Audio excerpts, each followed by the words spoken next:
Service des malades, sa carrière en France est bloquée. J'ai cherché, j'ai questionné, j'ai regardé, je n'ai commis aucune faute. Ce qu'on peut me reprocher aujourd'hui de dire « Ah mais il ne travaille pas assez », c'est parce qu'on m'empêche de travailler et qu'on m'a placardisé. Arrivé d'Algérie en 1989, muni d'un doctorat de médecine, Reda Swilamas mène un parcours exemplaire. Il se forme en chirurgie thoracique, gravit les échelons. Un hôpital privé le sollicite, mais il choisit l'hôpital public. Son équipe de greffe du poumon devient l'une des plus performantes de France.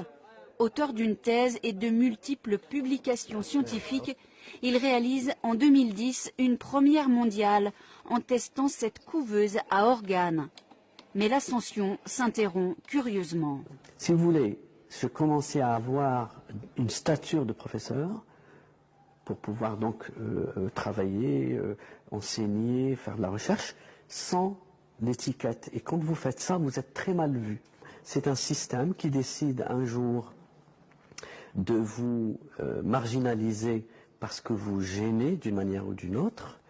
Vous vous gênez parce que vous êtes peut-être trop compétitif par rapport à la moyenne.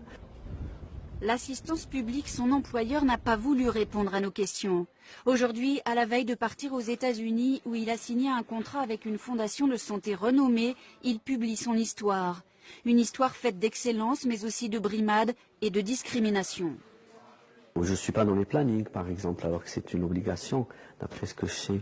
J'ai demandé à réintégrer ma place dans la chirurgie pulmonaire, on me l'a refusé. Je voulais reprendre cette fameuse chirurgie ambulatoire qui faisait venir beaucoup de malades, ça nous faisait beaucoup de publicité, ça marchait très bien. C'est resté lettre morte.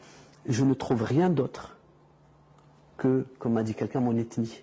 C'est mon point négatif. Et ce point négatif a fait basculer tout le reste. Un de ses collègues, lui-même professeur à l'hôpital, parle du docteur Swilamas comme d'un homme talentueux qui aurait dû accéder aux plus hautes responsabilités. Un homme à qui les Américains viennent de dérouler le tapis rouge.